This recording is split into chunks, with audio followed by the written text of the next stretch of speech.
ዝም ብሎ ማንኛውም ሰው እንደሚመች ምናምን አይደለም ወይ ስራሽን ብቻ ምናምን አይደለም።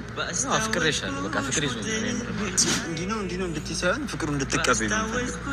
ወንድሜ ነው እንዲከፋው በጣም ብዙ ተጎድቷል እስካሁን። አይ ሄሉ እኮ አቋሟ ደስ ይለኛል እውነት ለመናገር ማለት ነው። ፕራንክ ነው ግን ማሻአላ አመላለሷ ምናምን ነገርኳቸው አይደል? በቃ እንደዚህ አቋም ያላችሁ ሰው ልትሆኑ ይገባል። ከሰው ልጅ ጋር ምንም አይነት ነገር እንኳን ብትጣሉ ከዛ ሰው ያላችሁን ነገር ሳትጨርሱ ሌላ ውስጥ መግባት እንደሌለባችሁ እውነተኛ ስሜት ሊኖራችሁ ይገባል። ሰው ናችሁ፣ ሰው ትፈልጋላችሁ። ግን ደግሞ ቢሆንም ከአንዱ ጋር ሳይጨርሱ የምትገቡት ነገር በጣም ዋጋ ያስከፍላልና አቋሟ ደስ ይላል። በቃ ሄሉ ሸማህና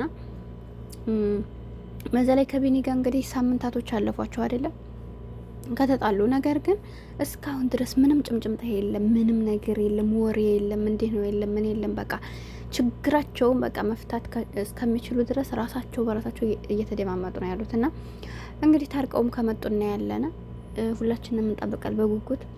ካልሆነም ደግሞ እንግዲህ በዛው የሚያደርጉትን ያደርጋሉ። እና እንደ የሰው ላይ በቃ እንደ መሆን አለበት። በቃ ኮሽታ ማሰማት የለበትም። ለምን እዚህ ጋር አንድ ነገር ባሉ ቁጥር የበለጠ ልባቸው እየቆሰለ ነው የሚሄደው። መጀመሪያ የሰው ልጅ ችግሩን በቤቱ በውስጡ መፍታት አለበት። እናንተ መፍታት ያልቻላችሁትን ሌላ ሰው ሊፈታላችሁ ስለማይችልና በእውነት የሄሉሻን ዝምታ በጣም ነው ያደነኳት። በቃ ጀግና፣ እንደዚህ ነው መሆን ያለባቸው ሴቶች። ጠንካራ ሆኑ።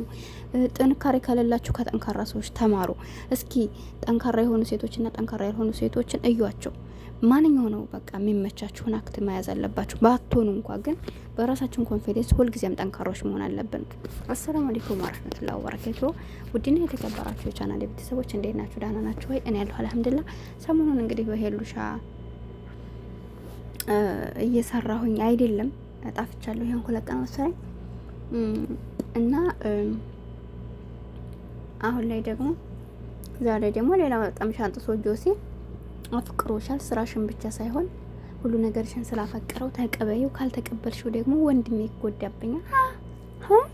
ፍቅር እንደው እንደዚህ ጉንፋን ነው እንዴ?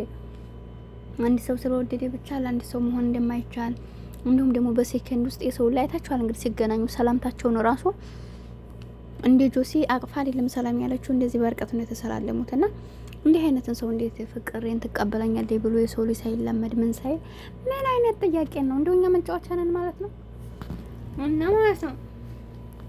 ለማንኛውም ከቢኒ ጋር ከተለያየች ወዲህ ቪዲዮዎቿን ከወንድሟም ጋር ይሁን ከጆሲም ጋር ይሁን በራሷም ይሁን እየሰራች ስላለችና ጠንክራ በጣም ነው ያደነኳት። ካሁን በኋላም በቃ ጠንካሮች መሆን አለባችሁና አንድ ነገር ስትጀምሩ የሰው ላይ ያለ የሰው ላይ የለም ብላችሁ ሳይሆን ካላ በታይ ራሳችሁን አምናችሁ መሆን አለበት። ያን ሰዎች ይምጡ በህይወታችሁ ችግር የለውም። ጥሩ ከሆነ አብራችሁ ትቀጥላላችሁ። መጥፎ ውስጥ የሚያስገባችሁ ከሆነ ትቀነጠሳላችሁ። በቃ አይመቻችሁ ማለት እነሱ ስለሉ ደግሞ እናንተ በቃ ካለማችሁ መስተናከል ከማይሆን ነገሮች ወደ ኋላ መንጓተት ምናምን ይሄ መሆን የለበትም። በቃ በራሳችሁ ድሮም እንደቆማችሁ አሁንም ቢሆን በራሳችሁ መቆመን። እንደዛ ከሆነ ደግሞ እናንተ ሁሌም ጠንካሮች ናችሁ። ብዙ ሰው ወደ እናንተ ህይወት ይመጣል። በቃ እናንተ ጀግና ናችሁ። የማይወድቅን ነገር ማንም ሰው አይደል እየመጣ የሚደግፍበት። ያ ማለት እናንተም እንደዛ መሆን አለባችሁ። የሚወድቅን ነገር ግን ማንም ሰው አይጠቀም እና እንደውም እየረገጡት ነው የሚሄዱትና ላለመውደቅ ሞክሩ በህይወታችሁ። ውድ ተመልካቾች እና ሄሉሻን እውነት ለመናገር በተለይ አሁን ላይ በጣም በቃ የሆነ አይምሮዋ እየበሰለ ነው የሚሄደውና በጣም ደስ ይላል። በቃ ነገሮችን አይታችኋል እንግዲህ ባለፈው በተለይ ደግሞ የተመልካችን እንትን እያየች ነው። ባለፈው ያስደሰተችኝ ነገር አይታችኋል እንግዲህ ከቢኒ ጋር ሆነው የአንድ ሰው ልጆች አይደለንም ያብና እህትና ወንድም አይደለንም ብሎ በነገራት ሰዓት ምንም አላለችም፣ በዝምታ ሄደች። ከዛ ግን ተመልካች ለምንድን ነው እሷ የነገረችሽ ነገር እናቴ ሞታብኛለች ባሳደጊ ነው ያደገችውና ብቻ ባወራችሽ ነገር ላይ እንዴት እንኳን ማቀፍ እንኳን አልቻልሽም? ለምን አይዞሽ ብለሽ ሳታጽናኛ ቀረሽ? ሰው አይደለሽም ወይ? ለሰው አታስቢም ወይ? ብቻ ብዙ ኮሜንቶችን አይቼ ነበርና እኔ ራሱ ለዛ መልስ እንግዲህ አይታችኋታል። ያብን ጠርታ በስነ ስርዓት በራሷ ቻናል ቪዲዮ ሰርታ አብሽሪ ለተፈጠረው ነገር ከጎንሽ ነኝ፣ አዝናለሁኝ፣ ፈጣሪ ከጎንሽ ይሁን፣ ካሁን በኋላ ማስፈላጊ በመሆን ታይም በቃ ከጎንሽ ነኝ፣ እንደ እህትሽ ቅረቢ ብላ ተመልካችን አክብራ አይታችኋል አይደለ? እኔ ለዛ ነው በቃ ሰው ስትሆኑ በቃ እንዴ ተመልካች እኮ ስራውን ትቶ እናንተን የሚያበረታታው እንኳን እነሱን እና እኛን ራሱ ለእኛ ስራ ፈታችሁ እኮ ምናልባት እቃ እያጠባችሁ ሊሆን ይችላል፣ ልተኙ ፈልጋችሁ ሊሆን ይችላል፣ ብቻ የሆነ ነገር ከምንም ብላችሁ ነው አይደል ጊዜ ሰጣችሁ ገብቷችኋል። የሰው ልጅ ሰው ስትሉት ላይክ እንኳን በቃ ላይክ ራሱ እንትን አላት አይደለ ሰው ለሚል ሰው ማለት ነው። እና እናንተ ደግሞ ሀሳብ አስተያየት ኮሜንት ጽፋችሁልን ነው። ስለዚህ ለእንዲህ አይነት ሰው ደግሞ ሁሌ አይዟችሁ ለሚላችሁ ሰው የዛን ሰው ሀሳብ ልትረዱ ይገባል። ገብቷችኋል አይደለ የራሳችንን ብቻ አይደለም።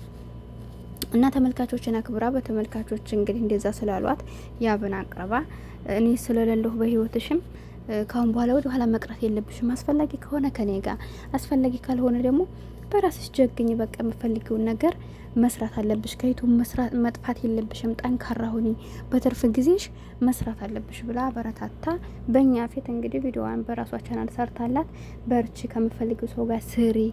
በቃ 10 ሺህ ማለት ቀላል አይደለም። 10 ሺህ ሰው ማለት ላንቺ ብዙ ሰው ነው። እና ቤተሰብ አለሽ፣ ቤተሰብ የለኝም አትይም። ካሁን በኋላ ምርጥ ምክሮችን መክራ ያን ነገር ያደረጉን ነገር ሳይበግራት፣ ነገር ግን ለሷ በተመልካችን በራሷም ዘወር ብላ አስባ እንደዛ አድርጋለች። እኔ ትልቅነት ነው።